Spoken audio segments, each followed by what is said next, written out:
The GEEK Files, 2026, July 12th. So, University of Victoria. If I understand correctly, it was a college of the University of Waterloo, so kind of closing the loop there. So it was really modeled after the layout of Waterloo. It was really spooky walking onto that campus. But it's supposed to be, because Waterloo had a very strong engineering and computer science department, this UVic was supposed to be the liberal arts college, sort of a retirement liberal arts college for the professors. So, but you don't make any money with liberal arts. You just don't. So they got a nursing department. They got an accounting department. And then the engineers came. And engineers bring lots of money to universities. I think the university, the engineering building was actually built on donations from other engineers. So to get the engineering program going, a deal was struck. So if the course was strictly engineering, like structures or mechanisms, it would be taught in the engineering department. If it was non-engineering, then like math or chemistry, it would be taught by the chemistry department or the math department. And they hated us. They just hated the engineers. There was a fountain, and when someone dumped bubble bath or something in the fountain, when the engineers did that, the absolute shitstorm that took over was like way out of proportion, just way out of proportion. And so there was things like the physics was taught by the physics department, and they had the prof I had absolutely no interest in actually teaching us anything. He would just come in and start prattling on about stuff. And when we questioned him about, like, what's this got to do with, he said, well, you're responsible for the course material and for passing the exams. I'm just here to sort of expand on that knowledge, like, so we got taught nothing. Or the prof who taught us dual differentials, the senior students actually said to us, it's this way. You might pass the assignments, you will fill the midterm, you will fill the final, everyone will get billed, and you will pass. And that's exactly what happened. Because it was co-op, and all the liberal arts profs had tenure, so they really didn't care. The double integral prof was really good. So the engineering students, we had a big filing cabinet of as many exams from each course as we could get our hands on, so you could practice exams. And this guy he never varied his exams at all. We had all the exams and you could pass them, and yet he bailed out perfectly. It was the wildest thing. And he was a really good instructor. And when I walked up and said, you didn't hand out a student survey, like, you're really good. I'd like to really respond to that. And he looked at me and smiled and said, I have tenure. I don't do those.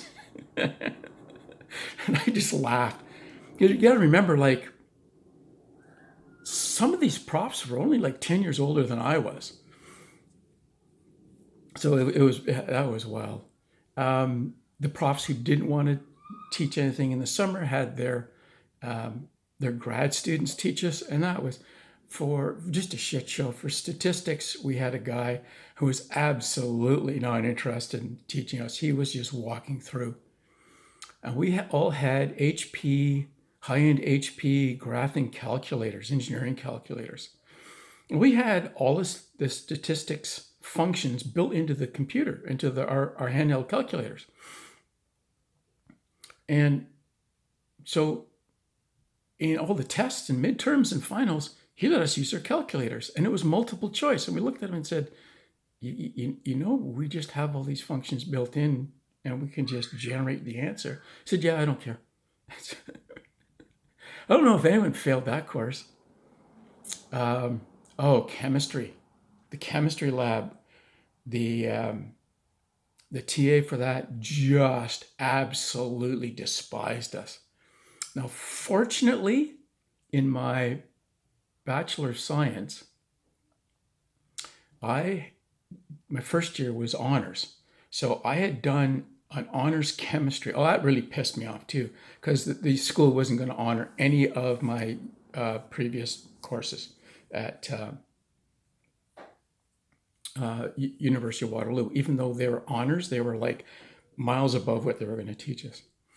So I got paired with this guy who came over from UBC, and they forced him to redo. He had done second year, and then they forced him to come back and redo first year. He was pissed. So we're sitting, I got paired with him. I don't know how I got this. I'm sitting at the back with him and we're talking, and I learned this story. I said, so you've done this course? And he said, yeah. I said, well, I've done this course, as my first degree as an honors. I'm like, I kind of know how all of this goes. I know my course notes, but I remember it. So, we were being marked on, so like for titrations, we were being marked on how accurately we did it. And titrations are, manual titrations just are a pain to get right. And, guys were just failing, like they're just getting like crap marks because it's a manual process. And if you don't have, so you have to turn this, I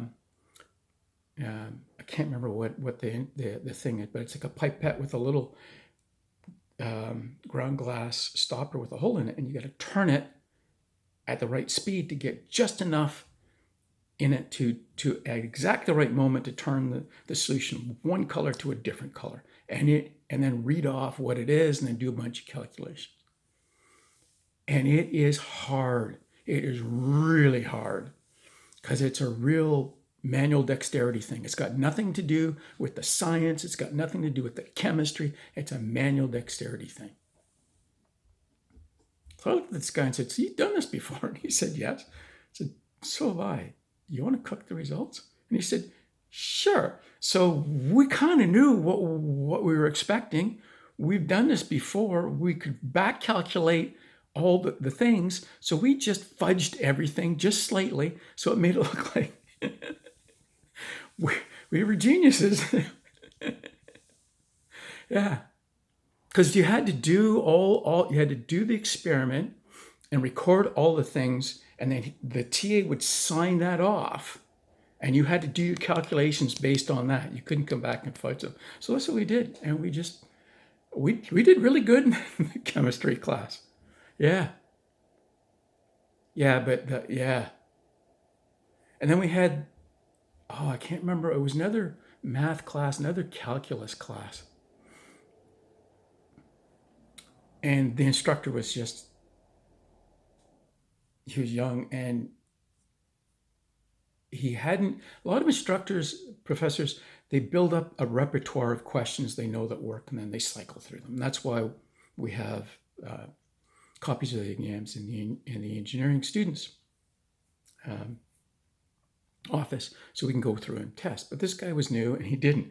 So he was just making up questions. And during the exam, as he was monitoring, he was solving the questions. And he would start coming through it, and I'd be looking at it. So there's a technique to doing exams. You take how much time you have and how many marks are available, you divide them, and that's how much time you spend per mark. So if you have 120 marks in a 60-minute exam, you spend 1 minute for every 2 marks. Period. No more, no less. So if the question is 4 marks, you spend 2 minutes. Whatever you got done, you just move on. If there's time, you come back to it. So I've done this. I'm going through it, and I'm going like, yeah, stalled out. Yeah, stalled out. And all of a sudden, halfway through after I've done this, he would call out, going, question number 6, part B, skip it, that's unsolvable. Or, and so you've wasted however many minutes on that question, and it was unsolvable. It was just, which is why this technique works. So it was unsolvable, so you just like move on. Oh yeah, that was, and it was just like constantly with this guy. Yeah. Anyway, making appropriate life decisions, you don't make any money, but you get good stories.